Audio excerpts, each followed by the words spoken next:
All right, so just some strong acids to memorize. You want to know that hydrochloric is a strong acid. Hydrobromic acid is a strong acid. Hydroiodic acid is a strong acid. Nitric acid is a strong acid. Perchloric acid is a strong acid. And then sulfuric acid is a strong acid. For our purposes in this course, any other acid that you see in general will be weak. Remember, HF, hydrofluoric acid, is indeed a weak acid. That's something that maybe a lot of people mess up, right? Hydrofluoric, you think it's a strong acid? No, it's just a weak. So memorize these 6 strong acids. Obviously, there are some more, and not all oxy acids are strong acids. For example, phosphoric acid is not a strong acid. Phosphoric acid and phosphorus acid are both weak acids. So there's really no way to know whether something will be a strong or a weak acid other than kind of memorizing them. So we have the binary acids, we have the strong or the oxy acids, and then there's some other types of acids. So the first other type of acid that we'll learn about is small charged metal ions can also act as weak acids.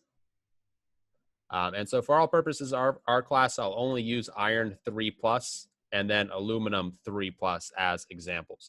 If you put either of these in water, they will behave acidically. And so you see there's no hydrogens here, so you're thinking, how the heck can it act as an acid if there's no hydrogens? And the mechanism here is actually a little bit complex for our purposes. So we have an aluminum right here in this center, and it coordinates with a bunch of waters, in this case 6 waters, and we'll learn about these bonds later on in the course. And so essentially what happens is one of these waters will donate its H+ to another water, thus acting as an acid, right? We have H3O+ right here, and although this is hydroxide, it is bound to the aluminum or to the iron, and so it does not actually act as a base. So just know that iron 3+ and aluminum 3+ placed in water will act as acids.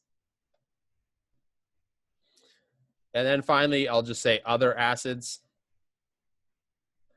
These will be conjugate bases or conjugate acids of weak bases.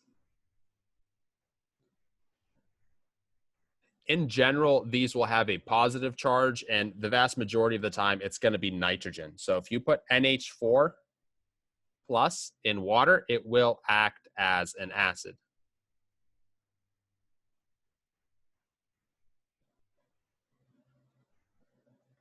Right, this is the conjugate acid of a weak base. Right, that weak base being NH3. So if you add NH4+ to water, it will indeed act as an acid. So that we'll pretty much just stick with those binary acids, oxy acids, small charged metal ions, and then these kind of nitrogen containing conjugate acids of weak bases.